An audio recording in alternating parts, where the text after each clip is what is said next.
Hello, ഇന്ന് നമുക്ക് ചോറിനും ചപ്പാത്തിക്കൊക്കെ കൂട്ടാൻ പറ്റിയ എഗ്ഗ് വെച്ചിട്ടുള്ള ഒരു സ്പെഷ്യൽ ഐറ്റം ഉണ്ടാക്കാം. അതിനു വേണ്ടി ഞാൻ 4 മുട്ട എടുത്തിട്ടുണ്ട്. അത് നമ്മളൊരു ഫ്രൈ പാനിലേക്ക് പൊട്ടിച്ചൊഴിക്കാം. നമുക്കിതൊരു പാത്രത്തിൽ പൊട്ടിച്ചൊഴിച്ചിട്ട് ഒന്നായിട്ട് ചേർത്താലും മതി. ഞാനിപ്പോൾ എളുപ്പത്തിന് വേണ്ടിയിട്ട് ഇങ്ങനെയാണ് ചേർക്കുന്നത്. എന്നിട്ട് നന്നായിട്ടൊന്ന് ഇളക്കി കൊടുക്കുക.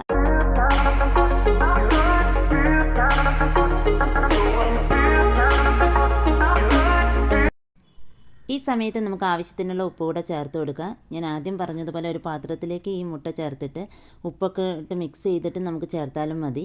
ഞാൻ പിന്നെ പെട്ടെന്ന് ഇങ്ങനെ ചെയ്തെന്നേ ഉള്ളൂ. എന്നിട്ടൊന്ന് നന്നായിട്ട് മിക്സ് ചെയ്ത് കൊടുക്കുക. അപ്പോൾ ഏകദേശം ഈ പരുവാകുമ്പം നമുക്കിത് ഒരു പാത്രത്തിലേക്ക് മാറ്റി കൊടുക്കാം.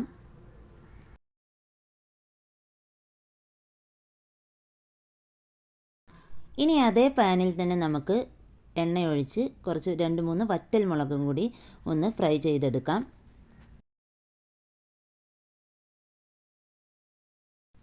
ഇനി ഒരു മിക്സിയുടെ ജാറിലേക്ക് നമുക്ക് ചെറിയുള്ളി, ഒരു 4-5 ചെറിയുള്ളി ചേർക്കാം. പിന്നെ നമ്മൾ ഫ്രൈ ചെയ്തിരിക്കുന്ന ആ വറ്റൽ മുളകും കൂടി നമുക്ക് ചേർത്ത് കൊടുക്കാം. കൂടെ കുറച്ച് മഞ്ഞൾപ്പൊടിയും ഇതിലേക്ക് ചേർത്ത് അതിൻ്റെ കൂടെ കുറച്ച് പുളി കൂടി ചേർത്ത് നമുക്കിതൊന്ന് മിക്സിയിൽ നന്നായിട്ട് അരച്ച് വരാം. ഇനി അതേ പാനിൽ തന്നെ നമുക്ക് കുറച്ച് കടുക് പൊട്ടിച്ചെടുക്കാം. കടുക് പൊട്ടിച്ചതിന് ശേഷം നമുക്ക് കുറച്ച് കറിവേപ്പിലയും കൂടി ചേർത്ത് കൊടുക്കാം കേട്ടോ. കറിവേപ്പില ഒന്ന് മൂത്ത് വരുമ്പം നമുക്കതിലേക്ക് ഈ അരച്ച് വെച്ചിരിക്കുന്ന മിക്സ് കൂടി ചേർത്ത് നന്നായിട്ടൊന്ന് യോജിപ്പിച്ച് കൊടുക്കാം.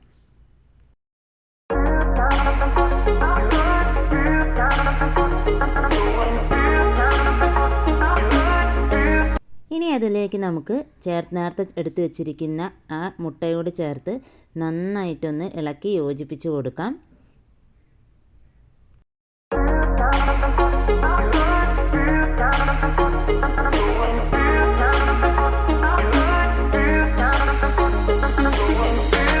അപ്പോൾ എഗ്ഗ് കൊണ്ടുള്ള സ്പെഷ്യൽ ഐറ്റം ഇവിടെ റെഡി ആയിട്ടുണ്ട്. അപ്പോൾ എല്ലാവരും ഇതൊന്ന് ട്രൈ ചെയ്ത് നോക്കണം. അടിപൊളി ടേസ്റ്റാണ്. അപ്പോൾ എല്ലാവരും ലൈക്ക് ചെയ്യണം, കമൻറ്റ് ചെയ്യണം, സബ്സ്ക്രൈബ് ചെയ്യണം. ബൈ.